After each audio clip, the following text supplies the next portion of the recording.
శ్రేష్టంబవు గ్రంథంబులో ఏ చోట చూచినా ఆదరణయున్నది. సుఖదుఖంబులో వాగ్దానమున్నది. విశ్వాసముంచి ధ్యానించుడి. ఆ శ్రేష్టంబవు గ్రంథంబులో ఏ చోట చూచినా ఆదరణయున్నది. సుఖదుఖంబులో వాగ్దానమున్నది. విశ్వాసముంచి ధ్యానించుడి. ఈ రాత్రికాల సమయంలో దేవుని యొక్క వాక్యాన్ని ధ్యానం చేసే ముందుగా దేవుడు ఈ పరిశుద్ధమైన బైబిల్ గ్రంథాన్ని మనకెంతో క్షేమాభివృద్ధికరమైనదిగా ఈ వాక్యాన్ని ఇచ్చారండి. దేవుని యొక్క వాక్యము ఈ లోకంలో మనల్ని కాపాడడము, మనల్ని నడిపించడము, మరి మనల్ని ఓదార్చడము, మనకు సహాయము చేయడము, ఇలాగా ఇంకా ఏదైతే మనకు అవసరమో అవన్నిటినీ ఇందులో రాశారన్నమాట.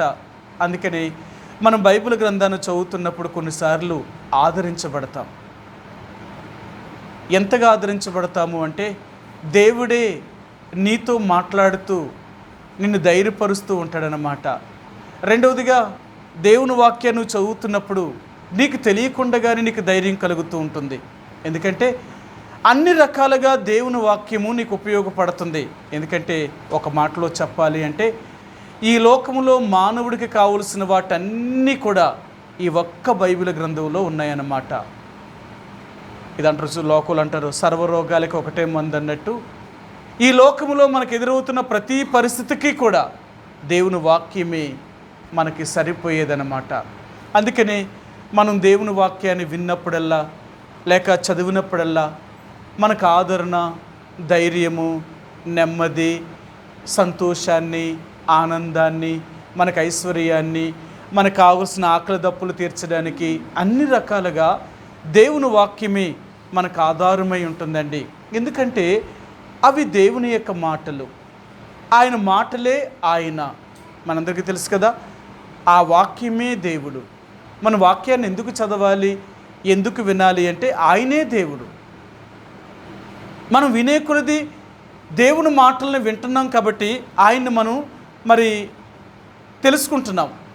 ఎంతగా మనం దేవుడిని గురించి తెలుసుకోగలుగుతామో ఆ దేవుడు మనకు అంతగా సహాయం చేసేవాడుగా ఉంటూ ఉంటాడనమాట.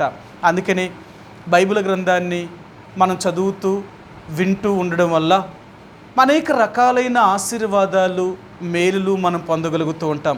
అంతేకాదు దేవుని యొక్క వాక్యములో ఎన్నో వాగ్దానములతో కూడిన గ్రంథం ఇది.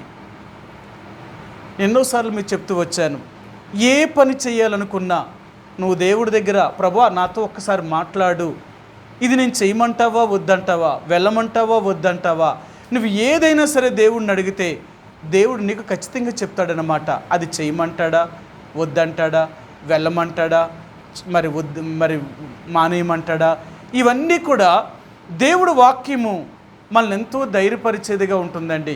అందుకనే బైబిల్ గ్రంథాన్ని చదివేటప్పుడు నిజంగా మనం చదువుతూ ఉంటే ఆ వాక్యమే మనతో మాట్లాడేది. నేను 2001 సంవత్సరంలో నాకు 2000 సంవత్సరం నవంబరు ఆ ప్రాంతాల్లో దైవ సేవకుల కూడుకులో చెప్పారన్నమాట దైవజనుడు మార్టిన్ గారు. మరి నువ్వు ట్రాన్స్ఫర్ అవ్వాల్సి వస్తుంది, అయితే ప్రార్థన చేసుకో. నువ్వు ప్రార్థన చేసుకున్న దాన్ని బట్టే దేవుడు నీకు సమాధానం ఇస్తేనే ఆ ట్రాన్స్ఫర్కి వెళ్ది, కానీ లేకపోతే ఏమీ లేదు, దేవుడి చిత్తమైతేనే అని చెప్పారు. సరే, అక్కడున్న పెద్దలు కూడా అదే చెప్పారు, నువ్వేం భయపడకూడదు, ప్రార్థన చేసుకో, దేవుడు నీకు సమాధానం ఇస్తేనే నర్సీపట్నం వెళ్ది కానీ లేకపోతే లేదు అన్నారు. అసలు నాకు నర్సీపట్నం రావడం అసలు నాకు ఇష్టం లేదు. ఎందుకంటే నేను ముందే చెప్పేశాను వాళ్ళకి, ఒరే నువ్వు రావాలి అన్నప్పుడే చెప్పాను, నేను రాను, నాకు ఇష్టం లేదు. ఎందుకంటే ఆ ప్రాంతాన్ని వదిలేసి నేను పుట్టింది, నేను పెరిగింది, నేను ఏ ప్రజల మధ్య అయితే ఉన్నానో ఆ సంఘాలన్నీ వదిలేసి నేను ఇక్కడికి రావడం ఏంటి, నాకు తెలియని ప్రాంతానికి నేను రాను, నేను ఇక్కడే ఉండిపోతాను అని చెప్తే, అలా కాదు ప్రార్థన చేసుకో, దేవుడు నీకేమైనా మాట్లాడితేనే వద్ది. కానీ నీ నిర్ణయం కాదు, మా నిర్ణయం కాదు, దేవుడి నిర్ణయం అనేది ఒకటి ఉండాలి కదా. దేవుడు మాట్లాడే దేవుడు కదా. నేను సేవకు పిలిచిన దేవుడే, మమ్మల్ని అందరితో మాట్లాడిన దేవుడే నీతో కూడా మాట్లాడతాడు. ఏమో దేవుడు మాకు అలా ప్రేరేపించాడు, నిన్ను ట్రాన్స్ఫర్ చేయాలనుకుంటున్నావు, కానీ నీకు ఇష్టమైతే ప్రార్థన చేసుకో, దేవుడు సమాధానం ఇస్తాడు. ఎందుకంటే మాతో చెప్పిన దేవుడు నీతో చెప్పకుండా ఉండడు, సాయం చేస్తాడు. ప్రార్థన చేసుకో. దరిదాపుల్లో 2-3 నెలలు నేను అలా ప్రార్థన చేసుకుంటేనే ఉన్నానన్నమాట. వాక్యం చదువుతూ బైబిల్ చదువుతున్నాను, ప్రార్థన చేసుకున్నాను. ప్రభా, నాకైతే వెళ్ళడం ఇష్టం లేదు. ఒకవేళ నేను వెళ్ళడం నీ ఇష్టమైతే దాన్ని నేను కాదన్నావు, అయితే నువ్వు నాతో మాట్లాడు. అప్పుడు నేను బైబిల్ గ్రంథంలో ఓషియా దాటేశాను, హగ్గై, జకరియా, మలాకి అక్కడ దాకా వచ్చాను. చివరికి వచ్చాను, పాత నిబంధన గ్రంథాలు చివరికి వచ్చానమాట. నేను చదువుతూ ఉన్నప్పుడు దేవుడు నాతో ఎంతో స్పష్టంగా మాట్లాడాడనమాట. నువ్వు వెళ్ళాలి, అక్కడున్న పరిస్థితులన్నీ ఇలాగున్నాయి, తప్పదు. ఎందుకంటే నేను అక్కడికి తీసుకెళ్ళి మునుపటి ఉన్న మందిరము కంటే కడపటి మందిరం యొక్క మహిమను నేను మించేలాగా చేస్తాను. అంతేకాదు, నువ్వు ధైర్యం తెచ్చుకో, భయపడవద్దు, నేను నీకు సహాయం చేసే దేవుని నేను అని హగ్గై గ్రంథము కానీ, మరి మీరు చదువుతూ ఉంటే ఈ నహూము గ్రంథము కానీ, లేక జకరియా గ్రంథము కానీ, మలాకీ గ్రంథములో, ఈ చిన్న ప్రవక్తలు రాసిన గ్రంథాల్లో నన్ను ఎంతగానో బలపరిచే అన్నమాట. ఇంకప్పుడు నేను కాదు అని చెప్పలేకపోయాను. దేవుడు అన్నాడు, నువ్వు వెళ్ళాలి, ఇది నా చిత్తమని దేవుడు చెప్పినప్పుడు నేను మరి డిసెంబరు, జనవరి, ఫిబ్రవరి వరకు కూడా ప్రార్థన చేసుకున్నాను, వాక్యం చదివాను. దేవుడు నాతో మాట్లాడుతూ వస్తున్నాడు. సరే, సేవకులు కుడికెళ్ళినప్పుడు అలా అడుగుతున్నారా, దేవుడు నీతో మాట్లాడా? ప్రార్థన చేసుకుంటున్నానన్న. దేవుడు చెప్తే చెప్తాను మీకు.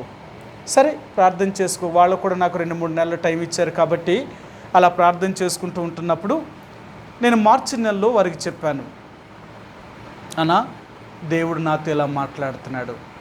సరే, మీ ఇష్టం, మరి మీరు వెళ్ళమంటే వెళ్తాను నేను. ఎందుకంటే దేవుడు మాట్లాడుతున్నప్పుడు దేవుడు మాటకు నేను విధేయత చూపించాలి. ఎందుకంటే నేను దేవుని సేవకుడిని, అలా నేను చేయకపోతే నేను దేవుడు పని చేయలేను. సరే, మీ ఇష్టం, వెళ్తాను. అప్పుడు ఈ స్థలానికి వచ్చానన్నమాట. ఈ స్థలానికి వచ్చిన అంటే ఎక్కడికి వెళ్ళాలన్నా, ఏది చేయాలన్నా దేవుని యొక్క అనుమతి లేకుండా ఏది చేయడానికి త్వరగా ప్రయత్నించేయమన్నమాట. మా సొంత నిర్ణయం అనేది ఏది తీసుకోవడానికి ప్రయత్నించేయం. ఎందుకంటే మేము దేవుని యొక్క సేవ చేసేవాళ్ళం, దేవుని యొక్క రక్తం చేత కొనబడిన దేవుని యొక్క ప్రజలుగా ఉంటున్న నీవైనా నేనైనా ఏది చేయాలన్నా దేవుడి అనుమతి లేకుండా ఏది చేయకూడదు. అందుకని అంటాడు, నీ సెలవు లేకపోతే ఇక్కడి నుంచి ఒక అడుగు కూడా మేము ముందుకు వేయం. నువ్వు వెళ్ళమంటేనే వెళతాం, లేకపోతే లేదు. అందుకని దేవుడు కూడా తన ప్రజలకు ఎలా నేర్పించాడు అంటే, 40 సంవత్సరములు ఆయన ఐగుప్తు దేశంలో నుంచి కనాను దేశానికి తీసుకువెళ్తున్నప్పుడు దైవ పద్ధతిని వారికి నేర్పించాడు. మేఘము కదిలినప్పుడు వారు కదిలేవారు, మేఘం ఆగినప్పుడు వారు ఆగేవారు. అది రాత్రి అయినా, అది పగలైనా. ఎంత కష్టం చూడండి. ఒక దగ్గరికి వచ్చి మేఘం ఆగింది అంటే అక్కడ వారు గుడారాలు వేసుకొని వారి యొక్క సంసార జీవితాన్ని ప్రారంభించితే, ఒకవేళ అదే రోజు మరలా సాయంకాలానికి మేఘం కదిలిందనుకోండి, మరలా వీరు కదిలిపోయేవారు. అంటే ఇశ్రాయేలు ప్రజలు 40 సంవత్సరములు దేవుడు వారిని ఎలా నడిపించాడు అంటే, వారు యాత్రికులుగా, పరదేశులుగా నడిపించాడు ఆయన. అంటే ఇది మీకు స్థిరమైనది కాదు. నేను ఎప్పుడు కదలమంటే అప్పుడు కదలాలి, ఎప్పుడు మీరు ఆగమంటే అక్కడ ఆగాలి. అలాగా 40 సంవత్సరములు వారిని మేఘాన్ని వెంబడించేలాగా దేవుడు చేశాడు. అంటే ఈరోజు మనకేం నేర్పిస్తున్నాడు దేవుడు అంటే, దేవుణ్ణి వెంబడించడం అనేది మనం తెలుసుకోవాలి. దేవుణ్ణి వెంబడించాలి. దేవుణ్ణి వెంబడించే ప్రతి వ్యక్తి కూడా ఆయన ఏం చెప్తాడో మొదట వినాలి.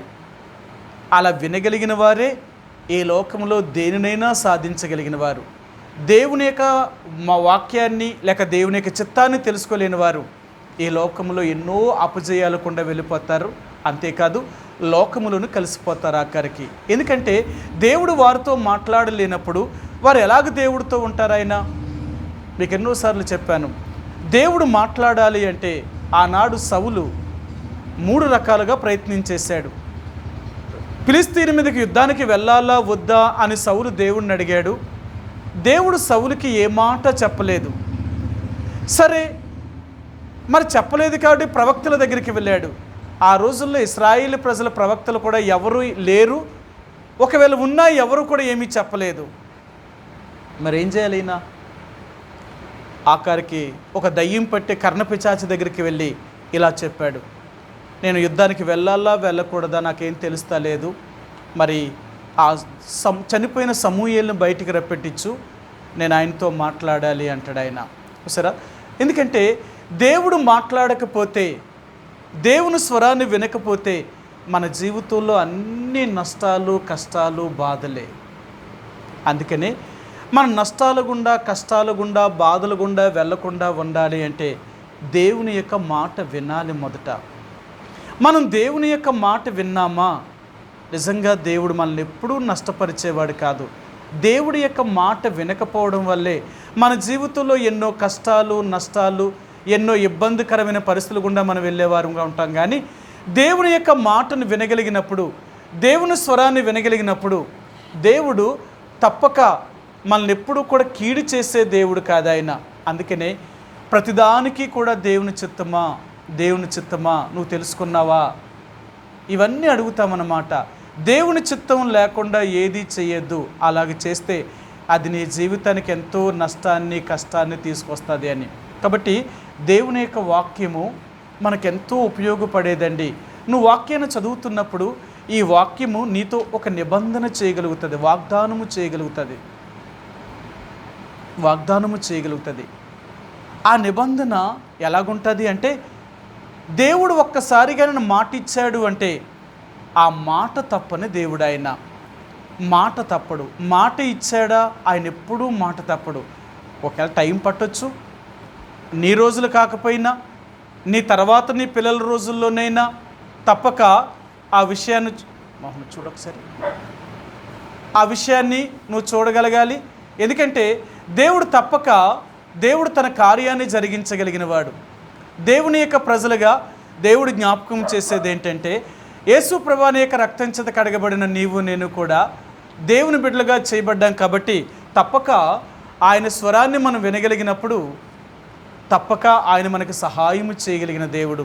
కాబట్టి ఈ రాత్రికాల సమయంలో ఆయన వాగ్దానము చేసే దేవుడు కూడా, అంటే ఒక నిబంధన చేయగలుగుతాడు. అది ఎలాంటి నిబంధన అంటే, ఆయన మాట ఇచ్చాడు అంటే మాట తప్పడు. నీతో చేస్తాడు, నీ పిల్లలతో చేస్తాడు, వారి పిల్లలతో కూడా ఉంటుంది ఆ నిబంధన. ఆయన మాట తప్పడు. సరే, మీకు ఆ మాట చూపిస్తాను. యెషయా గ్రంథము. మన దేవుడు ఒక్కసారిగా మాట ఇచ్చాడు అంటే ఆ మాట ఎలాగుంటుందో చూపిస్తాను. 59వ అధ్యాయం యెషయా గ్రంథము 21వ వచనమండి.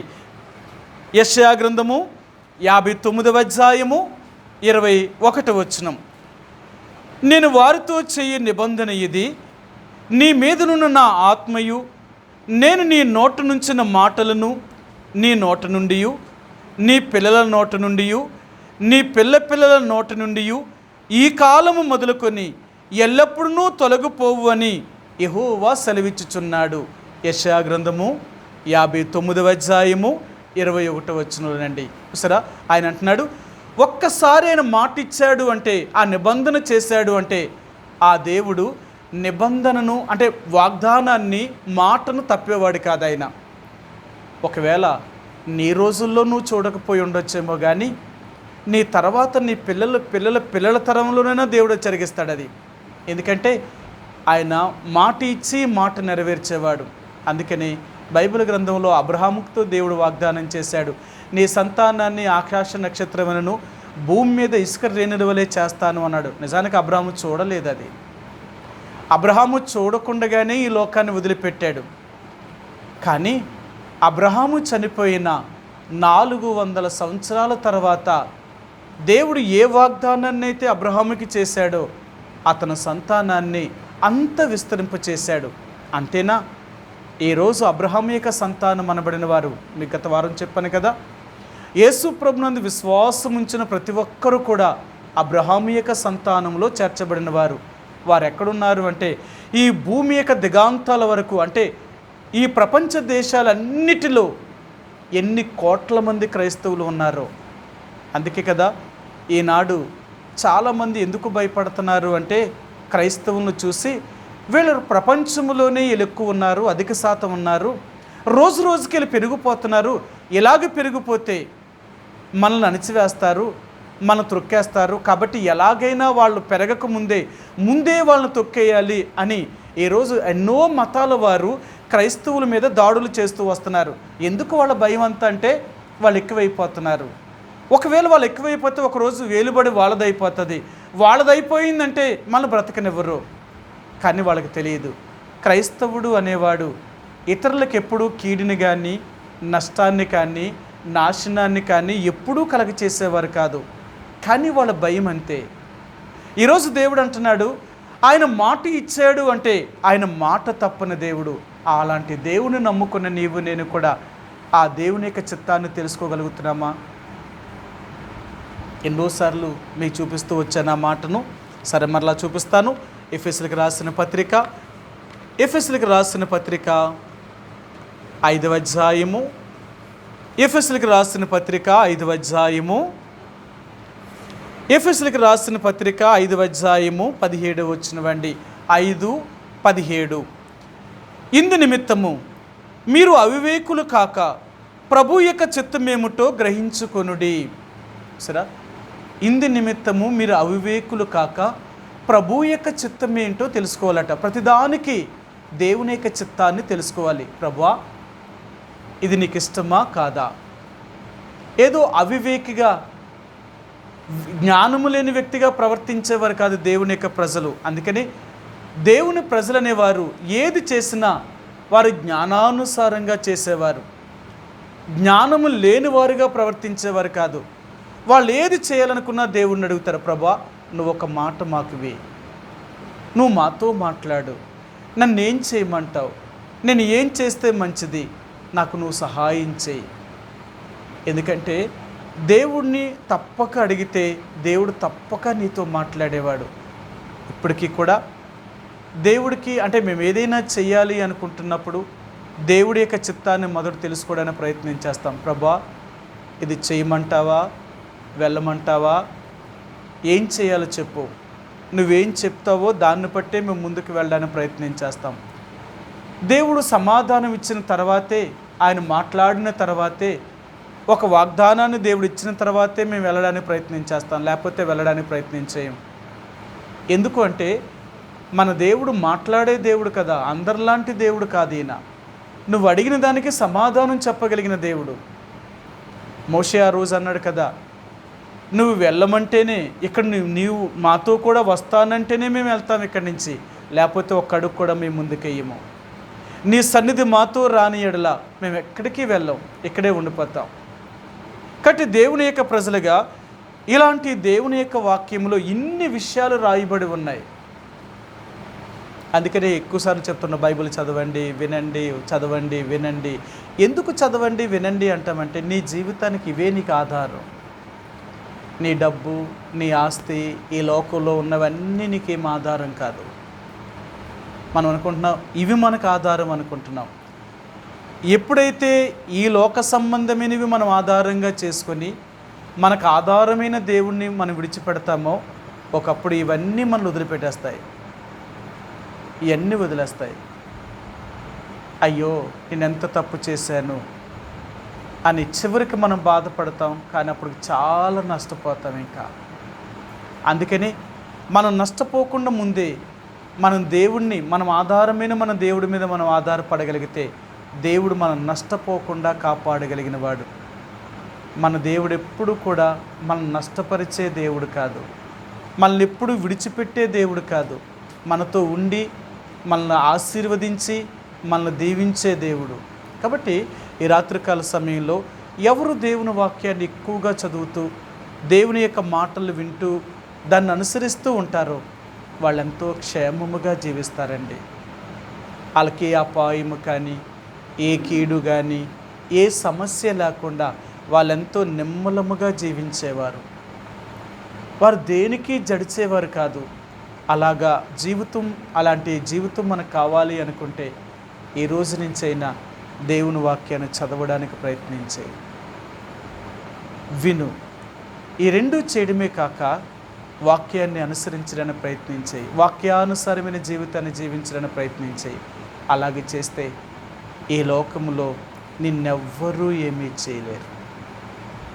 అంతేకాదు, దేవుడు నీకేదీ తక్కువ చేయడు.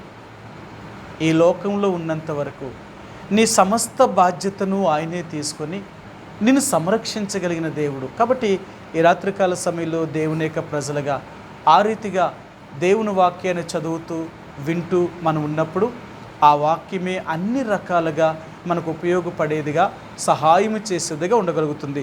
సరే, ఈ రాత్రికాల సమయంలో మన యొక్క వాక్య భాగంలోనికి వెళదాం. అపోస్తుల కార్యములు 7వ అధ్యాయము. అపోస్తుల కార్యములు 7వ అధ్యాయము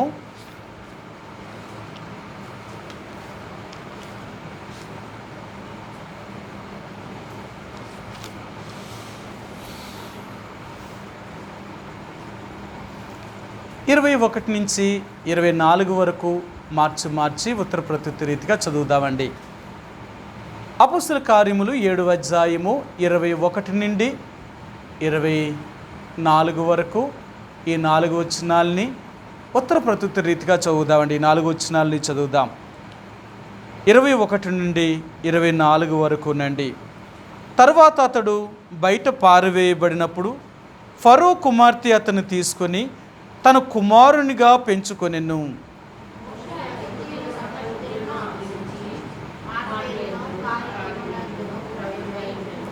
అతనికి 40 ఏండ్లు నిండి వచ్చినప్పుడు ఇశ్రాయేలీలైన తన సహోదరులను చూడవలనన్న బుద్ధి పుట్టెను.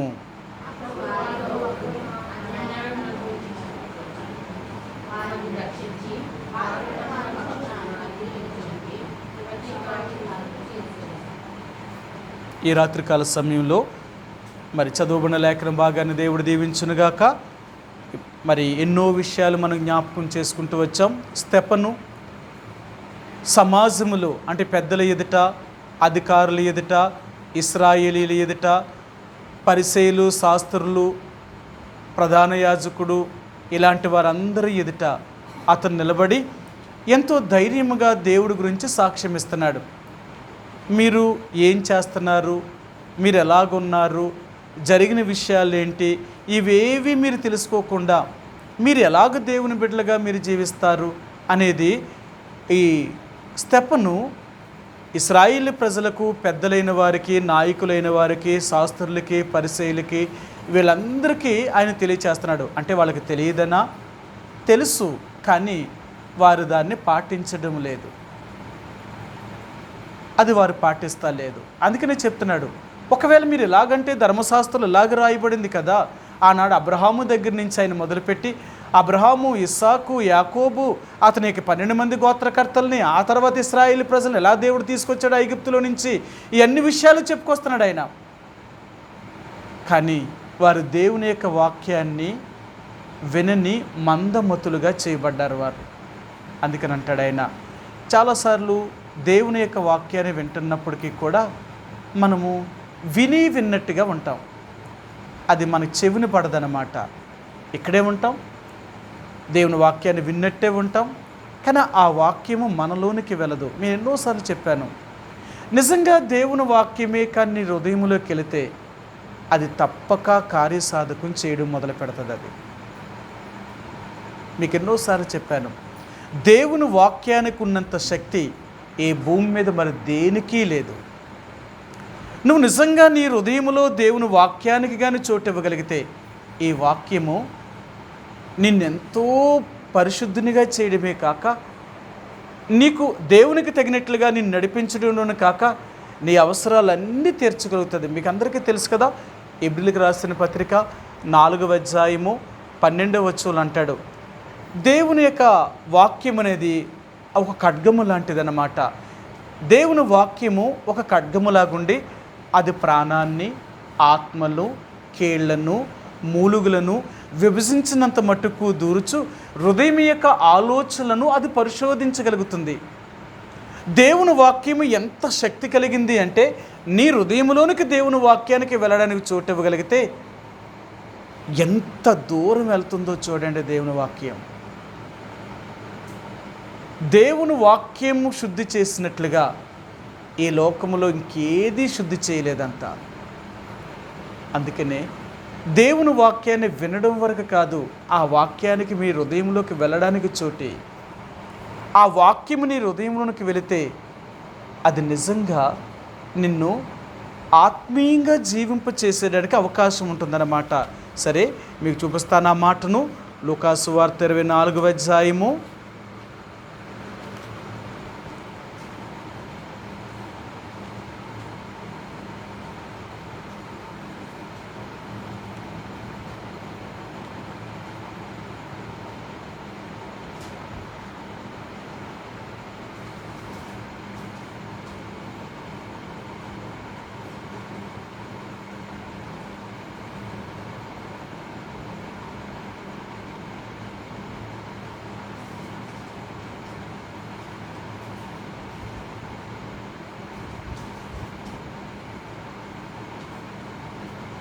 24వ అధ్యాయము లూకాసు వార్త 24వ అధ్యాయము 32వ వచనమండి.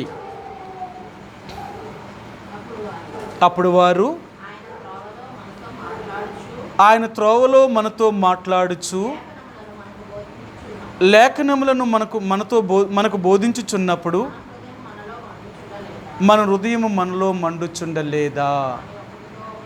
సరే, ఇన్ని మాటలు చెప్పాడే, ఇన్ని చెప్పినా మనకు ఒక్క మాట కూడా మనం గ్రహించలేకపోయామా? సరే, ఇంకో మాట కూడా చూపిస్తాను. 25వ వచనమండి. 25వ వచనం. అందుకు ఆయన, అవివేకులారా, ప్రవక్తలు చెప్పిన మాటలన్నిటినీ నమ్మని మందమతులారా. సరే, వీళ్ళు దేవుని యొక్క మాటలను వినడానికి మందమతులట. వినరట, విన్నట్టే ఉంటారట. విన్నట్టే వింటారు కానీ వినరు. మీరు చూడండి, మీటింగ్ అంతా అయిపోయిన తర్వాత ఏం చెప్పామని అడగండి. మళ్ళీ ఒక్క మాట అడిగితే ఏం చెప్పాము అని అనుకోండి, ఏం చెప్పారో మాకే తెలియదు. మరి ఎంతసేపు చెప్పాను? గంట సేపు చెప్తాను కదా. ఏ వర్తమానం చెప్పాలన్నా 40 నిమిషాలు 60 నిమిషాలు చెప్తాను నేను. గంట ఎప్పుడు తక్కువే నేను చెప్పను, అది కూడా. మరి గంట సేపు మీరు దేవుని వాక్యాన్ని విని ఏ విన్నారు అని చివరిలో అడిగాను అనుకో, సరే ఏమన్నారు, ఏం చెప్పాను అనే విషయం అడిగితే ఆ విషయంలో ఏమాత్రం కూడా మరి తెలియదు. సో మర్చిపోతాం. విన్నట్టే వింటాం, మనం కూర్చొనే ఉంటాం, కానీ వాక్యం గురించి శ్రద్ధ ఉండదన్నమాట. మర్చిపోతాం, మందమతులు అన్నమాట. అందుకని మందమరుపు ఎందుకు వచ్చింది? ఎందుకంత మందమరుపు అయిపోయాం? చెప్తానే ఉంటాం కానీ మర్చిపోతూ ఉంటాం. చెప్తున్నప్పుడు ఎందుకు మర్చిపోతూ ఉంటాం? ఎందుకు మర్చిపోవడం గల కారణం ఏంటి అంటే, చూసారా, దేవుని యొక్క వాక్యాన్ని మనం వింటున్నప్పుడు మనము శ్రద్ధతో వినవండి. అందుకనే మన హృదయంలోకి వెళ్తలేదు. ఆ వాక్యంగా నిజంగా మన హృదయంలోకి వెళ్తే మనల్ని ఎప్పుడో క్రీస్తు వలె సంపూర్ణంగా దేవుళ్ళో మనం తయారు చేసేది. ఆయనకు కలిగిన సౌందర్యంలోనికి, ఆయనకి తగినట్లుగా నిన్ను నన్ను తీసుకొచ్చేది. ఆ రీతిగా క్రీస్తు యొక్క సారూప్యంలోనికి మనం వచ్చేవారిగా ఉంటామన్నమాట. అలాగే లేకపోతే మనం క్రీస్తు యొక్క సారూప్యంలోనికి మనం ఏమీ రాలేమన్నమాట. కాబట్టి ఈ రాత్రికాల సమయంలో దేవుని యొక్క ప్రజలుగా దేవుడు మనకు జ్ఞాపకం చేసేది ఏంటంటే, మనం దేవుని యొక్క వాక్యాన్ని వినేటప్పుడు మనం మందమతులుగా, అశ్రద్ధగా, వినట్టుగా ఉండద్దు. అలాగే ఉంటే ఎలాగుంటుందో తెలుసా? దేవుని వాక్యము కూడా సాతాను ఏం చేస్తుందంటే కలిపి చెరుపుతూ ఉంటుందట. కొంత అజాగ్రత్త ఉన్నాం అనుకోండి, మనం వినే మాట ఇంకొకలాగా అర్థమయ్యేలాగా చేస్తూ ఉంటుందన్నమాట. దేవుడి మాటే అది, కానీ దేవుని మాట అయినా సరే అది దేవుని యొక్క వాక్యము మనకు ఎలాగ అర్థమవుతూ ఉంటుందంటే ఇంకొకలాగా అర్థమవుతూ ఉంటుంది. ఎందుకు అలాగ అర్థమవుతుందంటే ఇది ప్రక్క నుంచి పోస్తూ ఉంటుంది అన్నమాట. ఇది ప్రక్క నుంచి మనకు పోస్తూ ఉంటుంది. ఎందుకు అలాగా అంటే మనం దేవుని వాక్యానికి పూర్తిగా చోటివ్వం కదా. మనం దేవుని వాక్యానికి పూర్తిగా చోటిస్తే ఆ వాక్యమే మనలోనికి వెళ్ళడానికి ప్రయత్నం చేస్తూ ఉంటుంది, లేకపోతే కష్టం.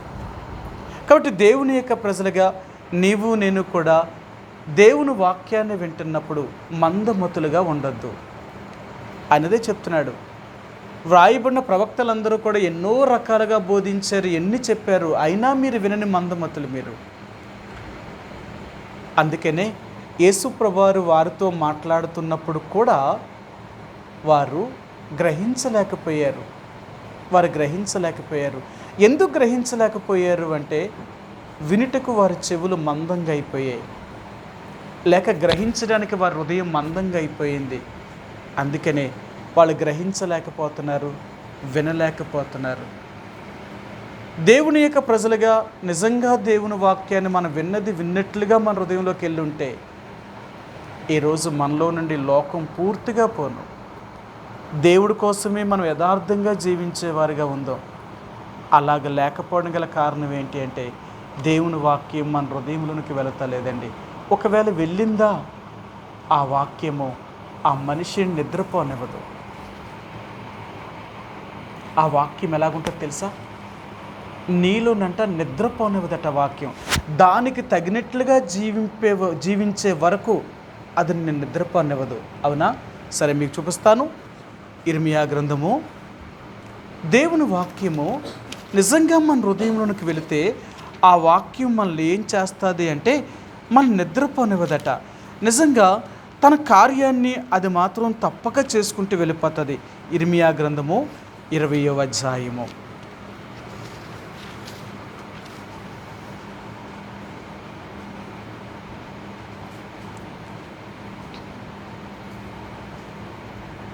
ఏడు 8 వచనాలండి. 7-8 వచనాలు. యెహోవా, నీవు నన్ను ప్రేరేపింపగా నీ ప్రేరేపణకు లోబడితిని.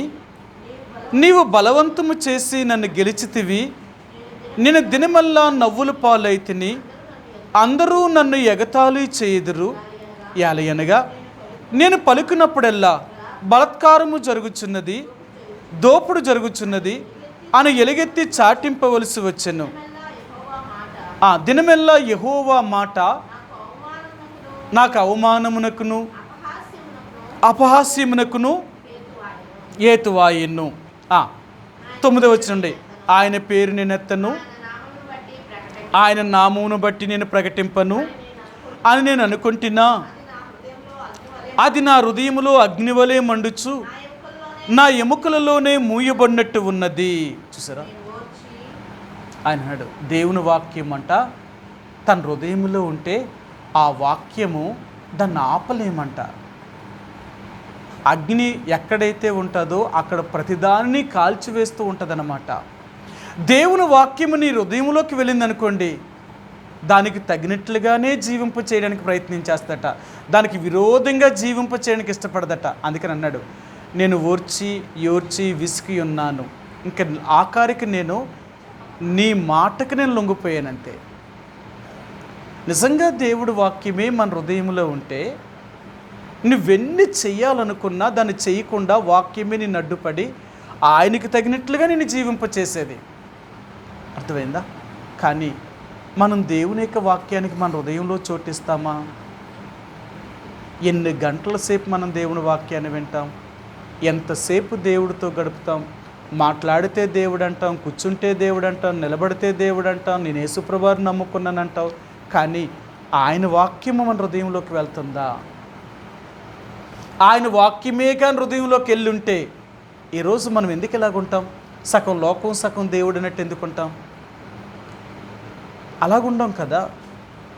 నిజంగా నువ్వు దేవుని వాక్యాన్ని నువ్వు వేసుకుంటున్నప్పుడు, అంటే నువ్వు తీసుకుంటున్నప్పుడు ఆ వాక్యమే నీకు అన్ని రకాలుగా దేవుని కొరకు జీవింప చేయడానికి ఉపయోగపడేదిగా ఉంటుందన్నమాట. కానీ ఆ మాటలు మన చెవులోనికి నుంచి మన హృదయంలోనికి వెళ్ళనిస్తలేదు. విన్నట్టే వింటాం మందమతులు. అప్పటికి వింటామంతే, మరో క్షణానికి మనం మర్చిపోతామంతే. మనం మర్చిపోతూ ఉంటే నువ్వు ఎలాగ జీవించగలవు? అందుకని అంటాను, మనం దేవుడి యొక్క మందిరానికి వచ్చినప్పుడల్లా మన హృదయాన్ని ఖాళీ చేసుకుని రావాలి. మన హృదయం ఖాళీ అయిపోవాలి. అంటే ఇంకా మన హృదయంలో మన స్వచిత్తము అనేది, అంటే మన ఇష్టాలు అనేవి ఏది ఉండకూడదు. లోక విషయంలో ఏది మన హృదయంలో ఉండకూడదు. ఏది కూడా మనకి అంటే మన ఇష్టానుసారంగా లేకుండా పూర్తిగా దేవుని ఇష్టానికి లోబడేటట్లుగా మనం దేవుని ఇష్టానికి లోబడగలిగితే అప్పుడే దేవుడు మన మార్గములన్నిటినీ సరళం చేయగలడు, లేకపోతే చేయలేడు. దేవుడు మందిరానికి వచ్చేటప్పుడే మన హృదయములన్నిటినీ ఖాళీ చేసుకోవాలి. ప్రభువా, నీ మందిరానికి వెళ్తున్నాను, నీ వాక్యమును నా హృదయంలో నేను నింపుకోవాలి, ఆ రీతిగా నన్ను ఖాళీ చేయి. నీ మాటలు నా హృదయంలోనికి వెళ్ళాలి. నా హృదయంలో ఇంకేది కూడా నీకు ఇష్టం లేనిది ఏది నా హృదయంలో వండుకున్నట్లుగా వాటిని తీసివేసేయి. దేవుడట ఒక పంట పండించాలి అంటే అక్కడ కొన్ని విషయాల్ని ఆయన చేస్తాడు. సరే, మీకు ఆ మాట చూపిస్తాను. యెషయా గ్రంథము 5వ అధ్యాయము. యెషయా గ్రంథము 5వ అధ్యాయము 1-2 వచనాలండి. 1-2 వచనాలు. నా ప్రియుని గూర్చి పాడేదిని వినుడి, అతని ద్రాక్ష తోటను బట్టి నాకిష్టడైన వారిని గురించి పాడేదిని వినుడి. సత్తువ భూమి గల కొండ మీద నా ప్రియునికి ఒక ద్రాక్ష తోట ఉండెను. ఆయన దానిని బాగుగా త్రవ్వి రాళ్లను ఏరి అందులో శ్రేష్టమైన ద్రాక్ష తీగలను నాటించెను. దాని మధ్యను బురుజు ఒకటి వేయించి ద్రాక్ష తొట్టిని తొలిపించెను. ద్రాక్ష పండ్లు ఫలింపవలనని ఎదురుచూచుచుండెను గాని అది కారు ద్రాక్షాలు కాసెను. వ్యవసాయం చేసే ఒక వ్యక్తి ముందు వ్యవసాయం చేయడానికి ఆ భూమిని అన్ని రకాలుగా దాన్ని సదును చేస్తాడు. ఏ పంటనైతే వెయ్యాలి అనుకుంటున్నాడో ఆ పంటకు తగినట్లుగా ఆ భూమిని ముందు సదును చేసేవాడు. ఇప్పుడు ఆయన అంటున్నాడు, నేను సత్తువగల భూమి మీద, అంటే కొండ మీద నాకు ఒక ద్రాక్ష తోట ఉంది. ఆ కొండ మీద అనేకమైన రాళ్ళు గెచ్చపొదలు ఉన్నాయి. రాళ్ళను వేరేసాను, ముండ్ల తుప్పలన్నింటినీ తీసి పారేశాను. ఒక శ్రేష్టమైన ద్రాక్ష తీగని తీసుకొచ్చి అక్కడ నాటాను. కానీ నేను నాటిన నా తీగే మంచి తీగని నాటితే ఇదేమో కారు ద్రాక్షాలు కాసింది. అసలు ఎందుకు అలా జరిగింది? రాళ్ళునా వేరేసాను, ముండ్ల తుప్పలనా తీసేశాను, భూమిని బాగా సదును చేశాను. అంతేకాదు ఆ ద్రాక్ష తోట కూడా నేను తెచ్చిన తీగ కూడా శ్రేష్టమైన తీగను తీసుకొచ్చేసాను. అది ఎందుకు ఇలాగైపోయింది? ఇప్పుడు ఆయన అంటున్నాడు, నాకు న్యాయం చేయండి. ఒకవేళ కానీ నాకు న్యాయం చేయకపోతే నేనేం చేస్తాను తెలుసా? ఇంతవరకు ఏ పంటనైతే నాకు పండాలి అని చూశానో, నా చేతులతో నేను వేసిన ఏ తీగనైతే వేసానో అదే తీగను నేను నాశనం చేయబోతున్నాను. ఎందుకంటే దాని చుట్టూ ఉన్న కంచెలు తీసివేస్తాను. ఇంకెప్పటికీ తవ్వబడకుండా ఆ పాదుని పారతో సదును చేయకున్నట్లుగా దాన్ని విడిచిపెడేస్తాను. ఇంకది నాశనం అయిపోయి పాడైపోయి పనికిరానిదిగా మారిపోతుంది. కాబట్టి నాకు న్యాయం చేయండి అని అడుగుతున్నాడు ఆయన. ఈరోజు దేవుని వాక్యము మన హృదయంలోకి వెళితే, అంటే దేవుడు మొట్టమొదటిగా మన హృదయాన్ని శుద్ధి చేసుంటే, పవిత్రపరిచుంటే ఆ మాటలు మన హృదయంలోకి ఎందుకు వెళ్ళవు? ఇప్పుడు యేసుప్రభువారి దగ్గరికి వచ్చినప్పుడు, ప్రభా నిన్ను పాపిని, నా పాపములు క్షమించు, నీ రక్తంతో కడిగి నన్ను శుద్ధీకరించి నన్ను పవిత్రపరచు, నీ బిడ్డగా నన్ను అంగీకరించు అని మనం అడిగాం. మరి అలాగ అడిగినప్పుడు ఆ దేవుడు ఏం చేశాడంటే మనలో ఉన్న ప్రతి మలినాన్ని, ప్రతి పాపాన్ని, ప్రతి చెడును అంతటినీ తీసేసి మనలను పవిత్రపరిచాడు, పరిశుద్ధపరిచాడు, మన హృదయాన్ని పరిశుద్ధపరిచాడు. అంటే మనకి ఏ కల్ముషము కానీ, మన హృదయంలో ఏ చెత్త, అంటే పనికిరానిది ఏది లేకున్నట్లుగా దేవుడు తీసివేసేసాడు ఆయన. ఇప్పుడు దీంట్లో తన మాటలు, అంటే దేవుని వాక్యమనే విత్తనాన్ని మనలో విత్తుతుంటే మరి ఎందుకు ఆ నేల, అంటే ఆ హృదయంలో దేవుని వాక్యం ఎందుకు పడతలేదు? అంటే మన హృదయం కడగబడినది కాదు, పైకి మనం మనుషులుగా నమ్మించమంతే. నేను మారాను, నేను దేవుని బిడ్డనయ్యాను, యేసుప్రభు దగ్గర ఒప్పుకున్నాను, ఈ మాటలన్నీ చెప్పాం. కానీ ముందు మనం పవిత్రపరచబడ్డామా? అందుకని అంటాను, నీ హృదయం మంచిదైతే, నీ నేల మంచిదైతే వేసే విత్తనము తప్పక బ్రతుకుతుంది, తప్పక బ్రతుకుతుంది. ఇది హృదయం మంచిది కాలేదనుకోండి, అది చెడునే ఎక్కువ ఆకర్షించేది తప్ప మంచిని ఎక్కువ ఆకర్షించలేదు. ఈరోజు దేవుడు అంటున్నాడు, ఈరోజు నేను నిన్ను నా వాక్యాన్ని వినేటట్లుగా నేను అన్ని రకాలుగా నేను సదును చేసి నా విత్తనం అనే వాక్యాన్ని నీ హృదయంలో విత్తాలనుకున్నప్పుడు, అది ఆత్మ సంబంధంగా ఫలించాలని నేను కోరినప్పుడు, అయినా దాని ఏం ఫలాలు లేవే. ఎందుకు ఇది కారు ద్రాక్షలు కాస్తుంది? నేను ఫలించవలసిన ఫలాలు ఫలించకుండా ఈ ఫలాలు ఎక్కడి నుంచి వచ్చాయి? ఏంటి ఫలాలు? అందుకనే దేవుని యొక్క బిడ్డలుగా నా హృదయంలో ఎలాంటి ఫలాలు ఫలిస్తున్నాం? బైబిల్ గ్రంథంలో చాలా ఫలాలు ఉన్నాయి.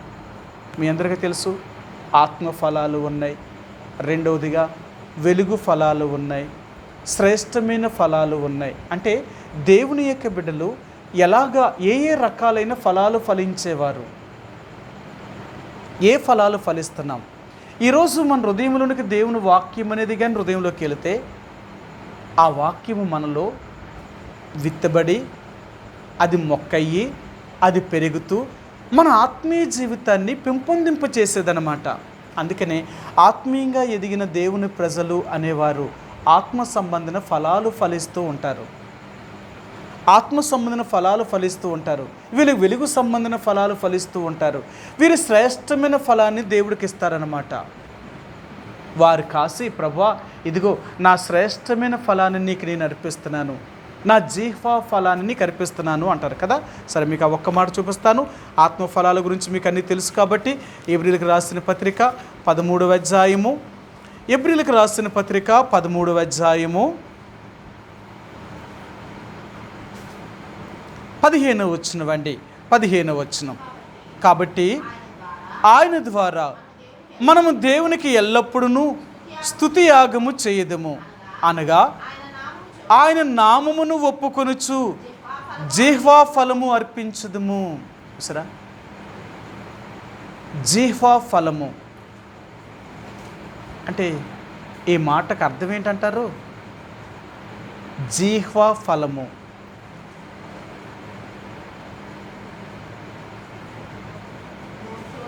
సిస్టర్, జిహ్వా ఫలము, జిహ్వా ఫలం అంటే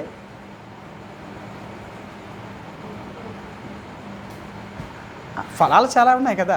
ఆత్మ ఫలాలు ఉన్నాయి, వెలుగు ఫలాలు ఉన్నాయి. ఇక్కడ జిహ్వా ఫలం అంటున్నాడు.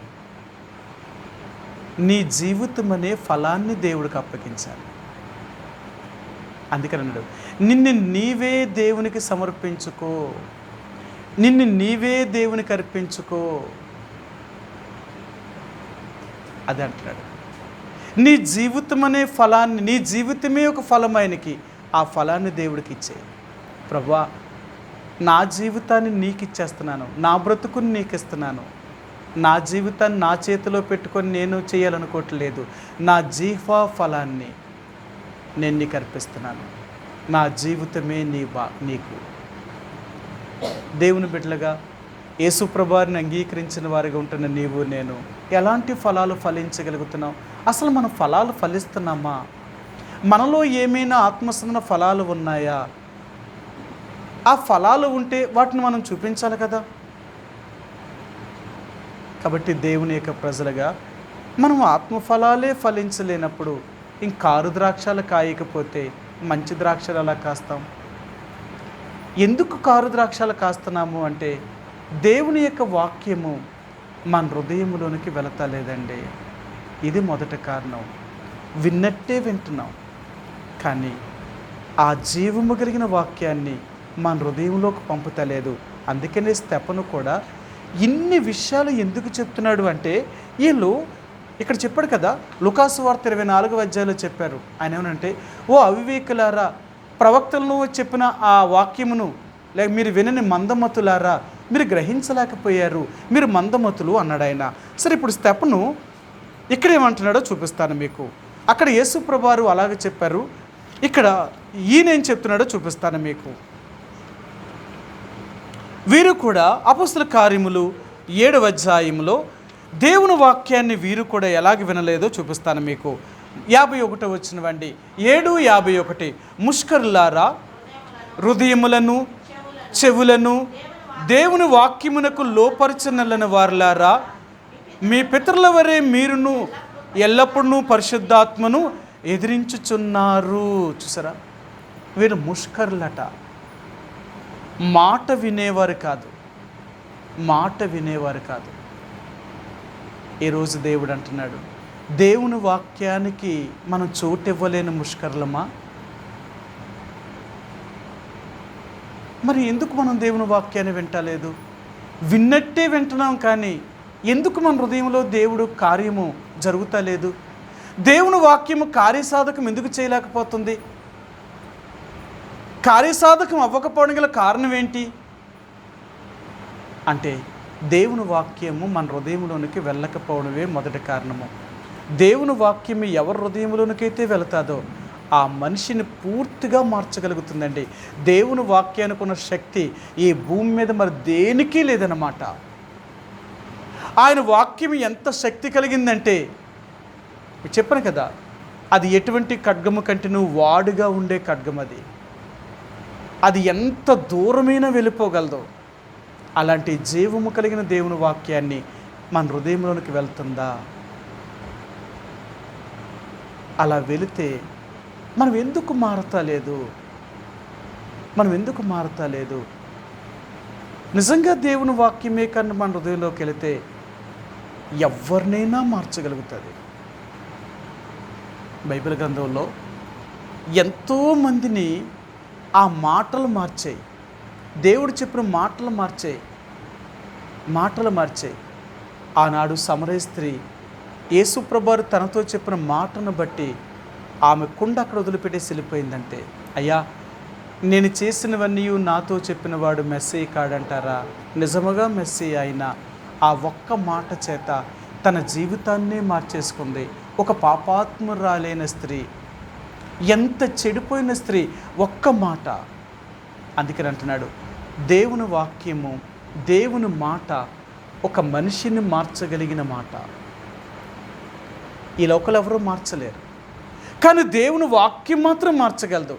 మరి అలాంటి వాక్యాన్ని వింటున్నప్పుడు కూడా మనం ఎందుకు మారతలేదు? మారకపోవడం గల కారణం ఏంటి? ఒకటి, మందమతులైనా ఉండాలా, రెండోది ముష్కరులమైనా ఉండాలా. ఇలాంటి వారే దేవుని వాక్యాన్ని విన్నట్టే వింటారు, కానీ వాళ్ళు గ్రహించలేరు. వీరు ముష్కరులు, తమ హృదయమును తమ చెవులను దేవుని మాటలకు వినలేని వారు. అలాగ ఉంటే ఇంక వీళ్ళు ఎలాగ ఆత్మీయంగా జీవించగలుగుతారు? అందుకనే ఈరోజు మనం దేవుని పిల్లలమని చెప్పుకుంటున్న మనం ఆత్మ సంబంధమైన పిల్లలమా, శరీరాను సంబంధమైన పిల్లలమా అంటే, ఆత్మ సంబంధులమని చెప్పుకుంటూ శరీరానుసారమైన ఫలాలు ఫలిస్తున్నాం. అందుకని అంటాడు ఆయన, చెట్టు మంచిదైతే తన పండు మంచిదవుతుంది, చెట్టు చెడ్డదైతే తన పండు కూడా చెడ్డదవుతుంది. చెట్టును బట్టే, పండును బట్టే తన చెట్టు ఏంటో చెప్పొచ్చట. అందుకన్నాడు, అంజూరపు చెట్టున పల్లేరు కాయలు కానీ, పల్లేరు చెట్ల కింద అంజూరపు పండ్లు కానీ వేరుకోరట. ఏ చెట్టు కాసేది ఆ చెట్టు మాత్రమే కాస్తుంది. ఈరోజు మనం ఎవరమి?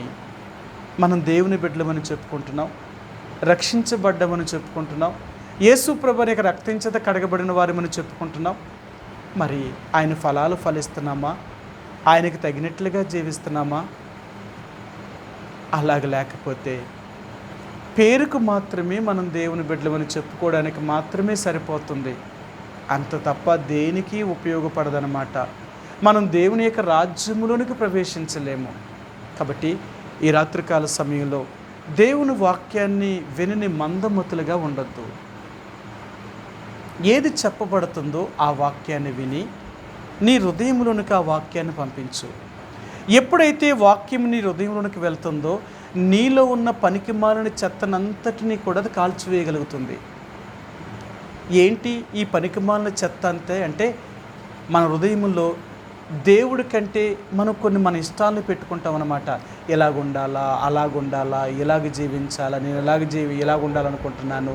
మన తీర్మానాలు, మన ఆలోచన, మన యొక్క మరి కావలసిన వాటన్నిటిని, అంటే ఎలాగుండాలో మనం అన్ని తీర్మానం చేసుకుంటాం కదా. ఇవన్నీ దేవుడు అంటున్నాడు. అందుకనే ఇవన్నీ ఎండిపోతాయి, ఒకరోజు పనికిరావు. నువ్వు దేవుళ్ళో ఉంటేనే నువ్వు జీవించగలవేమో, కానీ దేవుడి నుంచి నువ్వు బయటికి వచ్చేస్తే నువ్వు ఎండిపోయి పారివేయబడతావు ఒకరోజు. కాబట్టి దేవుని యొక్క ప్రజలుగా దేవుని వాక్యాన్ని చెప్పబడుతున్నప్పుడు మనం వినగలుగుతున్నామా? నిజంగా వింటే అది మన హృదయంలోనికి వెళ్తుందా? మన హృదయంలోనికే వెళితే అది మనలో కార్యసాధకం చేయగలుగుతుందా? అందుకని అంటాడు ఆయన, మనలో కార్యసాధకమైన తన శక్తి చెప్పున. మన దేవుడు ఎవరో తెలుసా? ఏదైనా చెప్పాడు అంటే తన కార్యసాధకం చేస్తాడనమాట. ఆయన కార్యసాధకం చేసేవాడు. చెప్పి చేయకుండే దేవుడు కాదు, ఆయన చెప్పాడా చేస్తాడు. అలా కార్యసాధకం చేసే దేవుడు మనలో ఎందుకు తన కార్యాన్ని సాధకం చేయలేకపోతున్నాడు? తన కార్యాన్ని మనలో ఎందుకు జరిగిస్తా లేదు అంటే దేవుని వాక్యం మన హృదయంలోకి వెళ్ళకపోవడం వల్లే.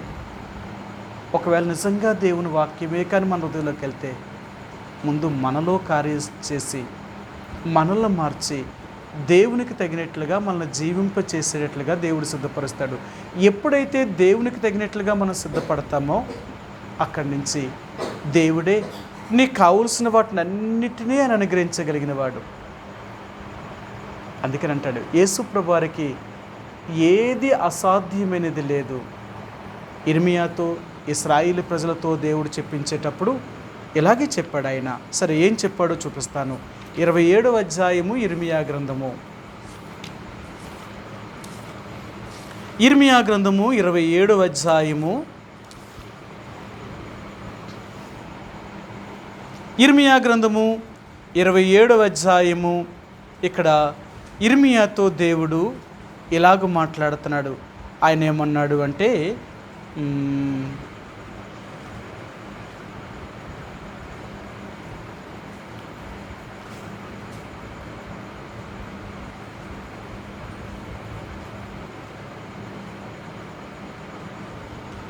క్షమించండి, 31వ అధ్యాయం ఆయన చూపిస్తాను. ఆయన అంటాడు, నేను యెహోవాను, నాకు అసాధ్యమైనది ఏదైనా ఉండునా అంటాడు. క్షమించండి, 32వ అధ్యాయంలోనే ఉంది. 26, 32 ఇర్మియా గ్రంథము 32వ అధ్యాయము 26, 27 వచ్చిన. అంతటి యెహోవా వాక్కు ఇర్మియాకు ప్రత్యక్షమై ఇలాగు సెలవిచ్చెను, నేను యెహోవాను, సర్వ శరీరులకును దేవుడను, నాకు అసాధ్యమైనది ఏదైనా ఉండునా. ఆయన అంటున్నాడు, నేను ఎవరినో తెలుసా?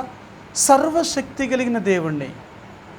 నేను చెయ్యలేనిదంటూ ఏదీ లేదు, అన్నీ చేయగలిగిన వాడిని. మరి అన్నీ చేయగలిగిన దేవుణ్ణి మనతో పెట్టుకొని మన విషయంలో దేవుడి ద్వారా ఏం జరుగుతలేదు. చాలాసార్లు అంటారు, నాకు ఎందుకు మేలు జరుగుతలేదు, నాకు ఎందుకు ఇలా జరుగుతుంది, దేవుణ్ణి నమ్ముకున్నాను కదా, నాకు అన్నీ మంచిగా జరగాలి కదా అనుకుంటా. మంచిగా జరగడానికి ఆ మంచి చేసే దేవుడు ఉన్నాడా నీలో? ఆ మంచి చేసే దేవుడు మనలో లేకుండా మంచి ఎలా జరుగుతుంది? ఎన్నోసార్లు చెప్పాను, ఆ దేవుడు నీలో ఉంటేనే నీ జీవితము అన్ని రకాలుగా సుఖ సంతోషాలతో జీవించగలుగుతుంది. ఆయన నీతో లేకపోతే అది ఏది నీకు రాదది. సరే, ఈ మాట కూడా చూపిస్తాను మీకు. యోహాను సువార్త 6వ అధ్యాయము. ఆయన ఏమన్నాడో చూపిస్తాను మీకు. యోహాను సువార్త 6వ అధ్యాయము 21 వచ్చినవండి. 6:21. యోహాను సువార్త 6వ అధ్యాయము 21 వచ్చినవండి. కనుక ఆయనను దోణి మీద ఎక్కించుకొనుటకు వారిష్టపడిరి. వెంటనే ఆ దోణి వారు వెళ్ళుచున్న ప్రదేశమునకు చేరెను. సరే, యేసు ప్రభువారిని తమ దోణిలోనికి వారు ఎక్కించుకోవడానికి ఇష్టపడ్డారట. ఈరోజు అంటున్నాడు, నీ హృదయములో నేను ఉండడానికి నీకు ఇష్టం ఉందా? నీ హృదయములో నేను ఉండడానికి నీకు ఇష్టం ఉందా? నీకు ఇష్టం లేకపోతే నేను ఉండను. మన దేవుడేమో బలవంతము చేసేవాడు కాదు. నీకు ఇష్టమైతేనే నువ్వు ఉండమంటే ఉంటాడు, వద్దంటే మానేస్తాడు.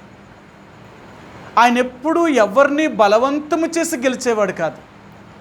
మన దేవుడు అలా చెయ్యాలనుకుంటే లోకాన్నే భయపెట్టేసేవాడు. ఆయన ప్రేమ కలిగిన వాడే తప్ప ఆయన ఎప్పుడూ కూడా భయపెట్టేవాడు కాదు. అందుకే కదా ఈరోజు లోకంలో ఉన్న వాళ్ళందరూ కూడా దేవుడు అంటే ఎందుకు భయం లేదు తెలుసా? మన దేవుడు ఎవరిని భయపెట్టేవాడు కాదు. అలా భయపెట్టాడా ఈ లోకంలో ఒక్క మనిషి కూడా నిలవడు. అందుకని అంటాడు, నాకు అంటే దేవుడు ఎవరినైనా భయపెట్టాలి అనుకుంటే ఆయన కోపపడితే ఆయన ఉగ్రత నుండి ఆయన చేతిలో నుండి ఏ మానవుడు తప్పించుకోలేడు. కాబట్టి ఈరోజు అంటున్నాడు, నువ్వు ఇష్టపడి నీ హృదయములో నన్ను ఉంచుకోవడానికి నువ్వు ఇష్టపడితే నువ్వు వెళ్ళుచున్న ప్రదేశమునకు అంటే నువ్వేం చెయ్యాలనుకుంటున్నావో, నీకేది జరగాలి అనుకుంటున్నావో అవన్నీ ఆయన జరిగించగలుగుతాడు. ఎందుకో తెలుసా? నీ నావలో ఆయన ఉన్నాడు కాబట్టి, లేక నీ హృదయములో ఆయన ఉన్నాడు కాబట్టి. ఎవరు హృదయములనైతే యేసుప్రభువుని కలిగి ఉంటారో అవన్నీ దేవుడు వారికి జరిగించగలిగిన వాడు. ఈ రాత్రి దేవుడు అంటున్నాడు, నువ్వు నా బిడ్డని ఏం చెప్తున్నా కదా, నీ హృదయములో నేనున్నానా? నేను ఉంటే నువ్వు అనుకున్నవన్నీ ఎందుకు జరిగించను? నీకు కావలసినవన్నీ నేను ఎందుకు ఇవ్వను?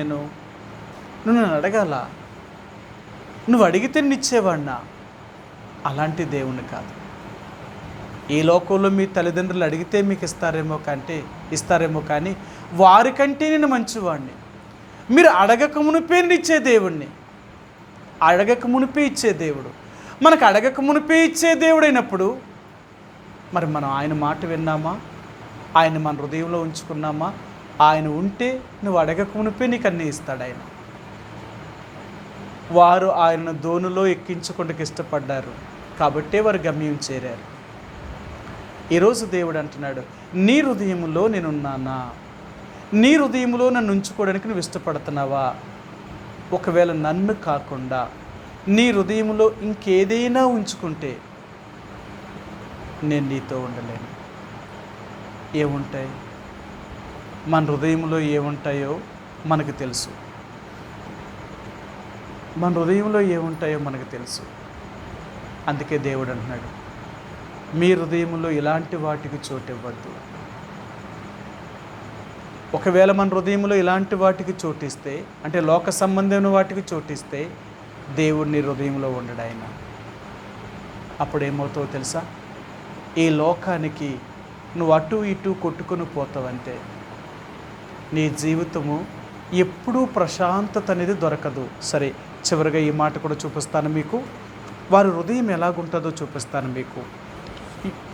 ప్రకటన గ్రంథానికి ముందు యోధా రాసిన పత్రిక 1వ అధ్యాయం అండి. యోధా రాసిన పత్రిక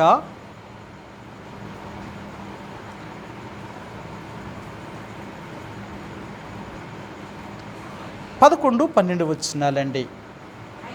అయ్యో వారికి శ్రమ,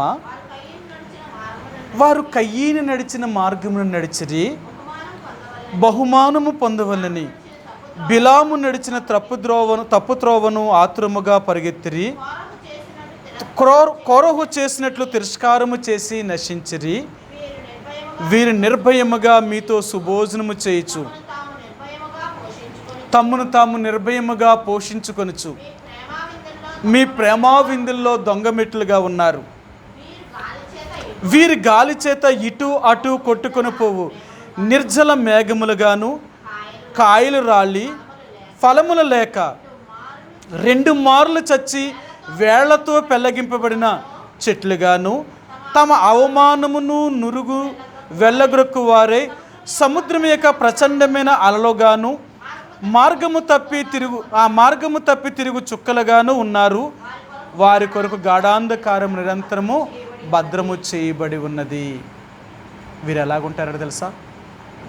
ఫలములు లేక 2 మార్లు వేర్లతో సహా చచ్చిన చెట్లు వలె ఉంటారట వీళ్ళు. అంతేకాదు, గాలికి ఇటు అటు కొట్టుకుని పో నిర్జలమైన మేఘములట.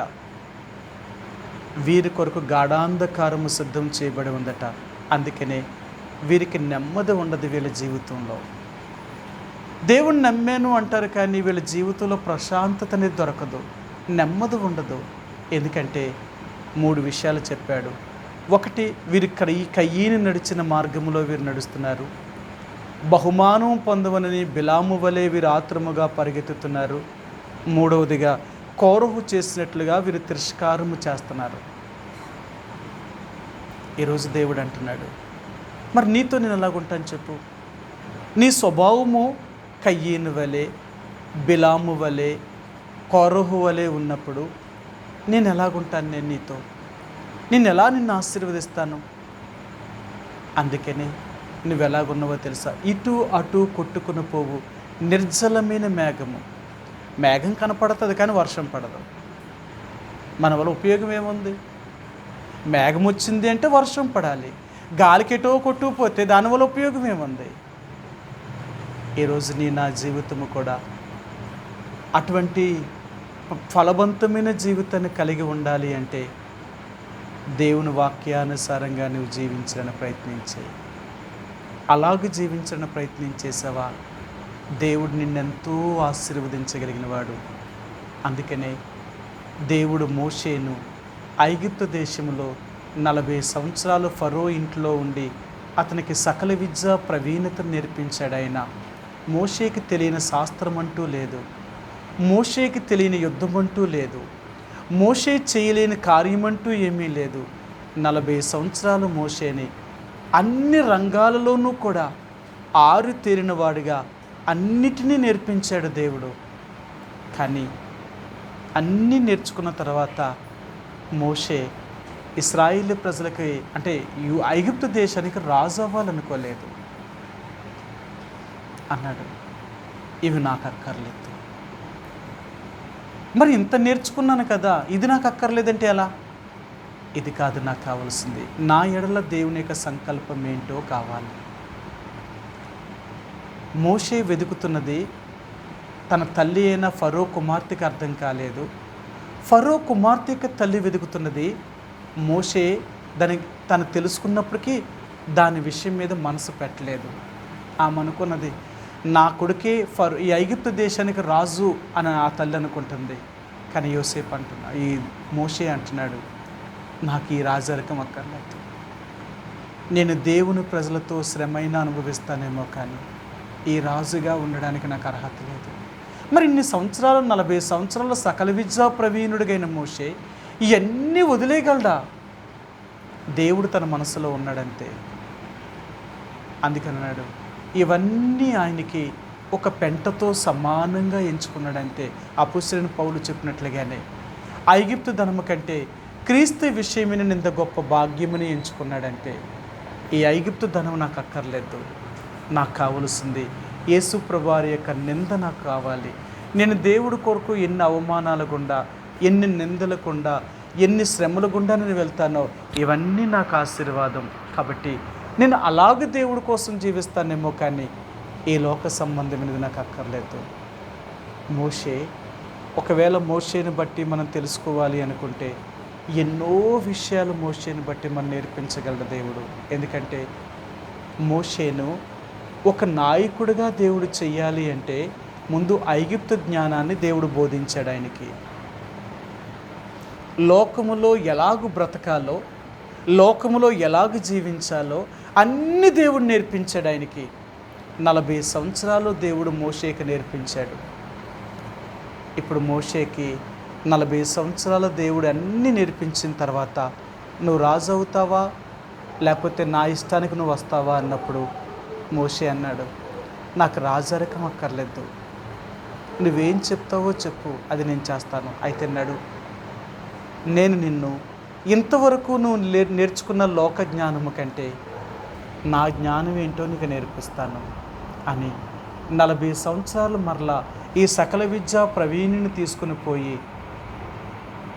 రఘువీలి యొక్క గొర్రెలను కాయించి 40 సంవత్సరాలు ఒక నత్తివాడిగా, సకల విద్యను మర్చిపోయిన వాడిగా, ఒక గొర్రె లాంటి స్వభావం కలిగిన వాడిగా అయిపోయాడు మోషే.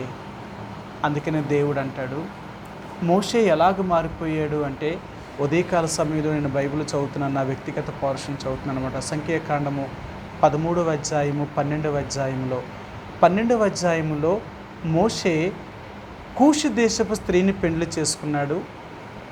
ఆయన పెళ్లి చేసుకున్న దాన్ని బట్టి వారు అంటే ఎవరు అంటే అహరోను మిరియాములు మోషేకి వ్యతిరేకంగా మాట్లాడుతున్నారు. ఏమని మాట్లాడారో తెలుసా? మోషేయే ప్రవక్త, ఆయనే ప్రవచించగలడా, మేము ప్రవచించలేమా, దేవుడు మాతో పలకలేడా అని వీళ్ళిద్దరూ మాట్లాడారు. అలాగప్పుడు కూడా మోషే ఒక్క మాట కూడా మాట్లాడడానికి ఇష్టపడలేదు. చూడండి ఎలాగైపోయాడంటే, ఒక గొర్రె లాంటి స్వభావం కలిగిన వాడుగా అయిపోయాడు. ఎన్నన్నప్పటికీ కూడా తను మారు మాట్లాడడానికి ఇష్టపడలేదు. మోషే మాట్లాడకపోవడం దేవుడే చూసి దేవుడే కల్పించుకున్నాడు. నా దాసుడైన మోషేకి వ్యతిరేకంగా మీరు ఇలా మాట్లాడతారా? నేను మీతో ఎప్పుడైనా మాట్లాడానా? మోషేతో నేను ముఖాముఖిగా మాట్లాడినట్లు మీతో నేను ఎప్పుడైనా ముఖాముఖిగా మాట్లాడానా? నా దాసుడైన మోషేకి వ్యతిరేకంగా మీరు ఇలా సనుగుతారా? రండి మీ సంగతి చెప్తాను అన్నాడు ఆయన. అర్థమైందా? ఎంత అమాయకుడు అయిపోయాడో చూడండి. ఒకవేళ మోషేకి ఒకప్పుడు కోపం ఉంటే వాళ్ళు కొట్టి చంపేసేవాడు. కానీ మోషే ఇప్పుడు ఒక ఏమీ చేయలేని ఆయన సామాన్యమైన వ్యక్తిగా చేయబడి ఎన్నన్నప్పటికీ కూడా మారు మాట్లాడతలేదు. ఆయన ఎంత విధేయతలకు వచ్చాడు. అందుకని అక్కడ మాట అంటాడు ఆయన, భూమి మీద ఉన్న వారందరిలో నా దాసుడైన మోషే మిక్కిలి సాత్వికుడు, అంత నెమ్మదస్తుడు. ఎంత నెమ్మదస్తుడు అంటే ఎన్ని మాటలన్నా తిరిగి ఒక్క మాట కూడా అనలేనివాడు. ఎలాగొచ్చింది ఇతనికి స్వభావం అంటే, ఇతన్ని మోయాబు దేశంలోనికి మిద్యాను అరణ్యంలోనికి తీసుకుని పోయి అక్కడ 40 సంవత్సరాల దేవునికి ఎలాగైతే ఉపయోగపడాలనుకున్నాడో మోషేని, అలాగ దేవుడు తర్ఫీదు చేశాడు.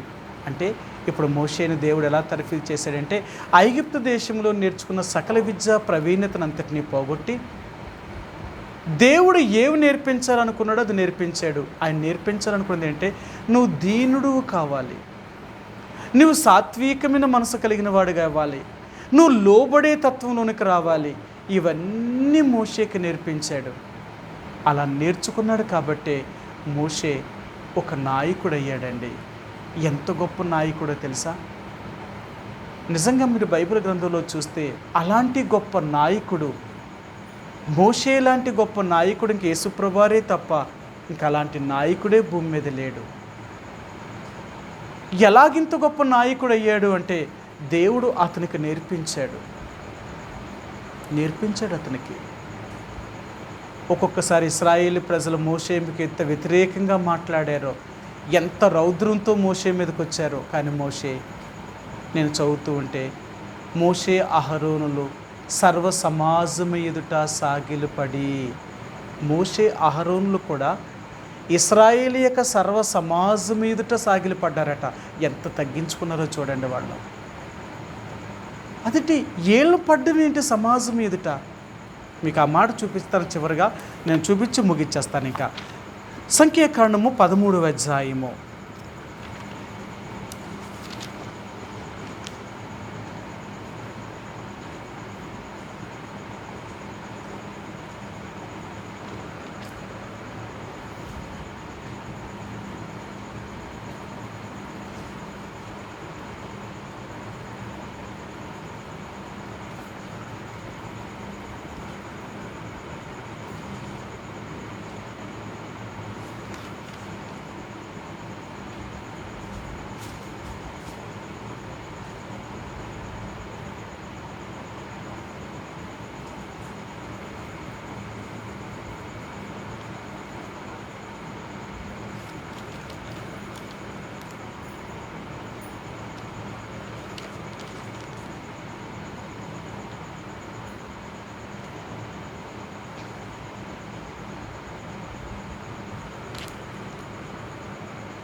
14వ అధ్యాయము 5వ వచనం అండి. సంఖ్యాకాండము 14వ అధ్యాయము 5వ వచనం. మోషే అహరోనులు ఇశ్రాయేలీల సర్వ సమాజ సంఘము ఎదుట సాగిలపడిరి. అసలు వీళ్ళకి సాగిలపడేంత అవసరం ఏముందండి? వాళ్ళకి ఏళ్ళ బతిమాలకోల్సిన అవసరం ఏముంది? మోషే నాయకుడు, అహరోను యాజకుడు, వీళ్ళు సర్వ సమాజం ఎదుట సాగిలపడ్డారట. ఎంత తగ్గించుకునే స్వభావం చూడండి వాళ్ళకి. అయ్యో మేమేంటి ఇంత స్థానంలో ఉండి ఇలాగ చేస్తామా? లేదు. అందుకనే మోషే గురించి దేవుడు ఎన్ని విషయాలు నేర్పిస్తాడో నిజంగా మనం చూస్తే, మోషే ఎంత సాత్వికుడు కానీ, మోషే ఎంత నమ్మకమైన వాడు కానీ, మోషే ఎంత నాయకుడు కానీ లేడు. ఒక నాయకుడు అవ్వాలి అంటే అతనికి ఎన్ని లక్షణాలు కావాలో తెలుసా? ఒక వ్యక్తిని మొట్టమొదటిగా ఒక నాయకుడు అవ్వడండి. నాయకుడు అవ్వాలి అంటే ఎన్ని దాటుకుంటూ వెళ్ళాలో ఒక నాయకుడు అనేవాడు. అలాగైతేనే వాడు నాయకుడు అవ్వగలడు. ఎన్ని తట్టుకోవాలి, ఎన్ని అవమానాలను తట్టుకోవాలి, ఎన్ని ఎదిరింపులు తట్టుకోవాలి, ఎన్ని నిందలు తట్టుకోవాలి, ఇవన్నీ తట్టుకుని వెళ్తేనే ఒక నాయకుడు అవ్వగలడు. దేవుడు 40 సంవత్సరాల మోషేకు అరణ్యములో ఇది నేర్పించాడు. ఆ గొర్రెల కాయుడు నేర్పించినప్పుడు మోషేకు ఎలాగ లోబడాలో నేర్పించాడు, ఎలాగ విధేయత చూపాలో నేర్పించాడు, ఎలాగ దీర్ఘశాంతము కలిగి ఉండాలో నేర్పించాడు. ఇవన్నీ అక్కడ నేర్పించాడు దేవుడు. ఆ తర్వాత దేవుడు మోషేను ఇశ్రాయేలు ప్రజలను తన చేతికి అప్పగించినప్పుడు 40 సంవత్సరాలు ఒక నాయకుడిగా ఆ మోషే వారిని నడిపించాడు. అంత గొప్ప నాయకుడు. అలాంటి నాయకుడు ఇంకేసు ప్రభువారే. కాబట్టి రాత్రికాల సమయంలో సకల విద్యా ప్రవీణుడైన మోషేను ఆయన ఎంత దీనుడుగా నేర్పించాడు, ఆయనకి ఎంత విధేయతలను తీసుకొచ్చాడు ఆయనకి. అది అంటాడు, దేవుడికి కావాల్సిందేంటో తెలుసా? విధేయత, దేనత్వము. మనం ఎంత దేవుడి దగ్గర మన వాక్యంగా ఆత్మీయంగా ఎదుగుతున్నామో మనం అంత దీనులుగా చేసుకునేవారు. అందుకని దేవుడు అంటాడు, దేవా విరిగి నలిగిన హృదయమును నీవు ఆలక్ష్యము చేసే దేవుడు కాదు అంటాడు. అంతేకాదు, దేన మనసు గలవారి యొద్దను నలిగిన వారి యొద్దను ఆయన నివసించే దేవుడు. దేవుడు ఎవరి దగ్గర ఉంటాడో తెలుసా? దీనుల దగ్గర ఉంటాడట, లోబడే వారి దగ్గర ఉంటాడట, తగ్గించుకునే వారి దగ్గర ఉంటాడట.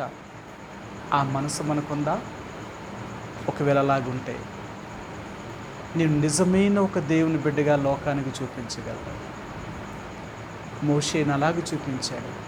40 సంవత్సరాల సకల విద్యా ప్రవీణతగా నేర్పించిన దేవుడే. ఇది కాదు నా ప్రజలు నడిపించడానికి ఉపయోగపడేది, నేను నీకు నేర్పిస్తాను రా అని అరణ్యములో 40 సంవత్సరాల దేవుడు మోషేకి నేర్పించాడు.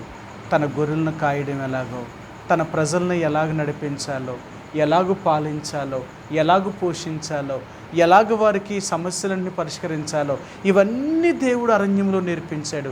ఎవరో నేర్పించలేదు ఆయనకి, దేవుడే నేర్పించాడు ఆయనకి. కాబట్టి ఈ రాత్రికాల సమయంలో సకల విద్యా ప్రవీణుడైన మోషేను అక్కడి నుంచి దేవుడు మిద్యాను అరణ్యంలోనికి తీసుకుని వెళ్ళాడు. ఈ సకల విద్య పోయిన తర్వాత మోషేను ఇశ్రాయేలీ ప్రజలకు ఒక నాయకుడిగా దేవుడు చేశాడు. ఒక నాయకుడిగా ఇశ్రాయేలీ ప్రజలకు అయ్యాడు అంటే ఐగుప్తు దేశంలో ఉన్న సమస్తాన్ని వదిలిపెట్టేశాడు ఆయన. అందుకని అంటాడు, లోకాన్ని నువ్వు వదిలినప్పుడే దేవుడు నీతో ఉండగలుగుతాడు. లోకాన్ని నువ్వు వదలలేనప్పుడు దేవుడు నీతో ఉండలేడు. ఒకవేళ దేవుడు నీతో లేకపోతే ఆ ఆశీర్వాదము, ఆ దీవెన మనకు రాదు. కాబట్టి మోషే వెలే ఐగుప్తులో ఉన్న సకల విద్యా ప్రవీణతను వదిలిపెట్టడానికి ఇష్టపడతావా? అలాగైతే దేవుడు నీతో ఉంటాడు. ఆయన లేదు నేను అది వదలను, నేను ఇలాగే ఉంటాను అనుకుంటే దేవుడు నీతో ఉండడు. అది నువ్వైనా నేనైనా. కాబట్టి ఈ రాత్రి దేవుని యొక్క ప్రజలుగా మనం ఎలాగ జీవిస్తున్నాం, ఎలాగుంటున్నాం? దేవుని వాక్యాన్ని వింటున్నట్టుగానే ఉంటున్నాం, మందమతులుగా ఉన్నామా? దేవుని వాక్యాన్ని వింటున్నట్లుగానే వింటున్నాము, కానీ మన హృదయము దేవుని వాక్యానికి ముష్కరులుగా మన హృదయాన్ని చెవులకి ఇవ్వకుండా ఉంటున్నామా? ఒకవేళ నిజంగా దేవుని వాక్యానికి మనం చోటు ఇవ్వగలిగితే మన కార్యములన్నీ దేవుడు సఫలం చేయగలుగుతాడు. అందుకని అంటున్నాడు, దేవుడి దగ్గర మనం నేర్చుకోగలుగుతున్నామా? ఆయన నేర్పించేది, నేను సాత్వికుడును దేన మనసు గలవాడును గనక. మన దేవుడు ఎవరు అంటే సాత్వికుడు, దేన మనసు కలిగిన వాడు. ఆయన రెండు అలాంటివి నేర్పిస్తాడు మనకి. ఆయన ఎలాగున్నాడో అలా నేర్పిస్తాడు, కానీ ఆయనకి వ్యతిరేకమైనవి ఏమీ నేర్పించడు. ఆ రీతిగా నేను దేవుడి ద్వారా ఆశీర్వాదం పొందాలి అనుకుంటే ఆయన చెప్పినట్లుగా జీవించడానికి ప్రయత్నించేద్దాం. ఆ రీతిగా దేవుడు మనందరినీ ఆశీర్వదించాలని, దీవించాలని, మనకి ఈ లోకంలో కావాల్సిన సమస్తాన్ని ఇవ్వాలని ఇష్టపడుతున్నాడు. ఆ రీతిగా దేవుడు మనందరికీ సహాయం చేయనుగాక. ప్రార్థించుకుందామండి. మా ప్రేమ కలిగిన పరలోకమందున మా తండ్రి,